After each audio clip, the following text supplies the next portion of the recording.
Mr. Collins, you've called for the CEO of Facebook, Mark Zuckerberg, to appear in front of your select committee. Do you think he will agree?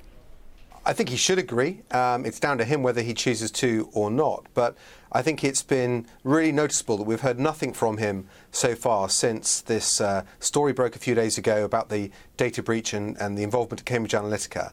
And I also think as well there are important outstanding questions that we have as a committee following the evidence session we had with Facebook in Washington last month. We asked them then expressly about their relationship with Cambridge Analytica. We asked them about the way in which developers can harvest user data from Facebook and about the enforcement powers Facebook have to get back control of that data. I don't think we received satisfactory answers to any of those questions. So I think it requires someone at the top of the company whose job it is to know every detail and who can go through this properly. This misuse of data of 50 million or so users of Facebook in the US is surrounding the 2016 presidential election.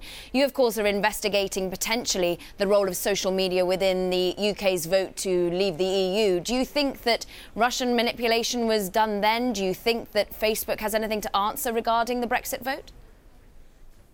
Well, we know that there was Russian involvement during the Brexit campaign period, but at the moment, from what's been published, that appears to be at a lower level than was the case in the American presidential election. But it's still something we're looking to map out, and it is incredibly important. The UK Information Commissioner also has her own investigation looking at the way data was used during the referendum period.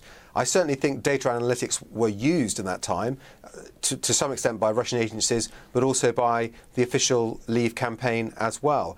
I think we need to understand more, and users need to understand more about the way in which data can be used to target them with information, both from organisations they know and sometimes from Russian agencies and bodies they don't know. And there's very little transparency often around where those messages are coming from. We've heard your voice, of course, calling for Mark Zuckerberg. We're also hearing from regulators in the United States, the FTC. There are reports that they are looking into whether Facebook has potentially broken the consent decree. Do you think regulators will get involved in the United Kingdom as well? Yeah, I think this is a really interesting issue because in European law there are restrictions on holding data based on people's political views and opinions.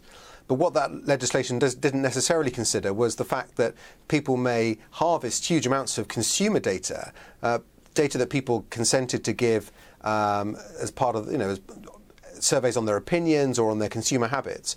But they never consented for that data to be used in a political campaign, and particularly to be held and used by a company that's not a registered political party. So I think this is a big area of concern and something that the UK Information Commissioner is looking at. Do you think that any changes will be put in place internally by Facebook? What changes would you want to see to ensure that your minds are put at rest that this won't occur again? Well, I suppose our concerns are the way in which they handle and manage data, to understand how easy it is for developers and others to acquire data off of the Facebook site by their engagement with Facebook users, and then how Facebook police what happens to that data. Because for many people who are Facebook users every day of the week, they will be looking at this story and asking themselves the questions, well, how come Facebook got that much data about me? And what do they do with it? And is that data safe? And that's what Facebook have to provide reassurance of people on, is that they are a safe custodian of that data. And I think a lot of the outstanding questions we have for Facebook are around that. There's also the other question about promoted messaging through Facebook, paid for messaging through Facebook itself, and whether Facebook is good at policing that messaging and understanding who the advertiser is, and if it's a political campaign, that advertiser isn't breaking any electoral laws by seeking to advertise from a foreign country into a country like the UK or the USA. I think these are important areas of understanding business practice and ethics that we need to get to the bottom of. Do you believe social media companies, not just Facebook, but Twitter and Google's YouTube, have become too powerful?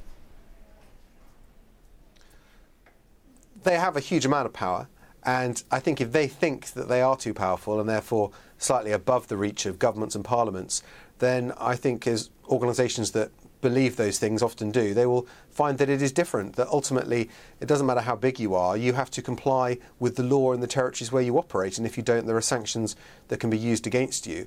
But what we should look to Facebook is to be responsible and to act in a responsible way, And at the moment, I think it's incumbent on them to demonstrate that they are, and for the people that own and run that company to be more forthcoming and provide clearer answers to the questions we're putting. And have they responded to you as yet? Well, as I said, we have outstanding questions from the evidence session, the hearing we had with Facebook last month. They still haven't responded to those outstanding questions, even though the hearing was over a month ago. And obviously, we've said today that we want Mark Zuckerberg or someone of similar or equal rank in the company to give evidence to us. So I think they do need to respond, and I think they do need to explain around the Cambridge Analytica data breach, what occurred, why was it that they knew about this 2 years ago but didn't act then to ensure that the data had been recovered.